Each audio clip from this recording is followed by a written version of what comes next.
प्रीत लाख संकटे जेलून घेईल अशी पहारी छाती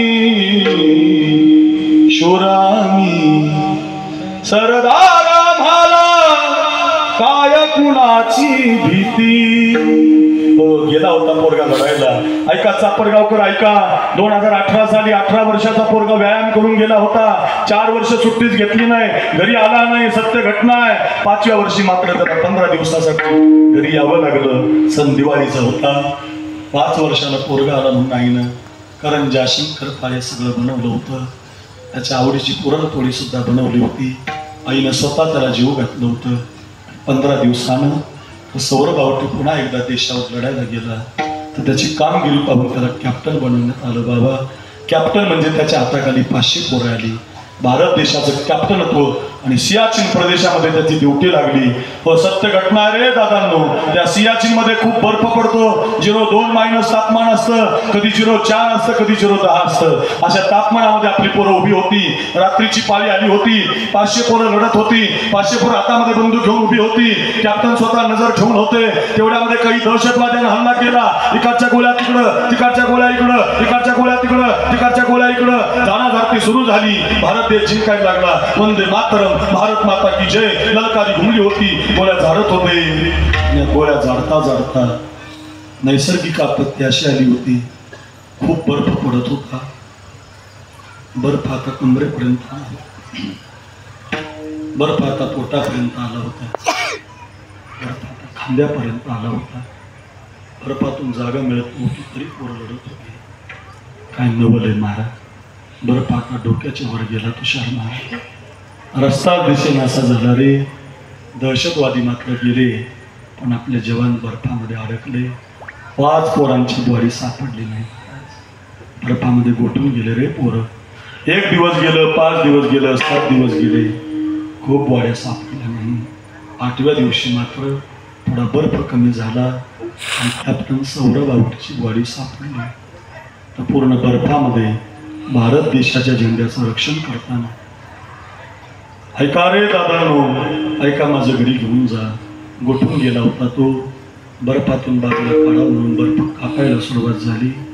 बर्फ कापता कापता सौरभचा एक हात कापावा लागला, छाती कापावी लागली, एक पाय सुद्धा कापावा लागला। अर्ध्या अंगाची बॉडी त्याची हाताला लागली। भारत देशाच्या झेंड्यामध्ये ती गुंडाळली। पुण्यावरनं दिल्लीवरनं पुण्याला, पुण्यावरनं नगर हायवेला लागली। राळेगण सिटी म्हणजे अण्णा हजारेंचं गाव, त्या गावामध्ये 1 लाख लोकांना माहिती झालं, हो सौरभ आवटी अमर रहे, सौरभ आवटी अमर रहे। लाखाची गर्दी तयार झाली। त्या गर्दीतून बंद बॉडी गावामध्ये पोहोचली, धावतच आई गेली। हो महाराज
बांधल घरट दिला विसावा निवारा, 3 बांधल घरट दिला विसावा निवारा।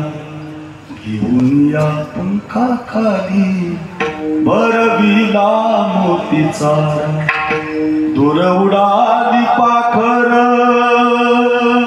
पांग आईच फिटाया। आज गायाळ पक्षी जाई कधी तिला ना भेटाय जाई तिला ना भेटाय. मी लहान असताना एक चिमणी पाखरं नावाचा चित्रपट आला होता मराठी. माझ्या आईने मी तो पाहिला बरं का.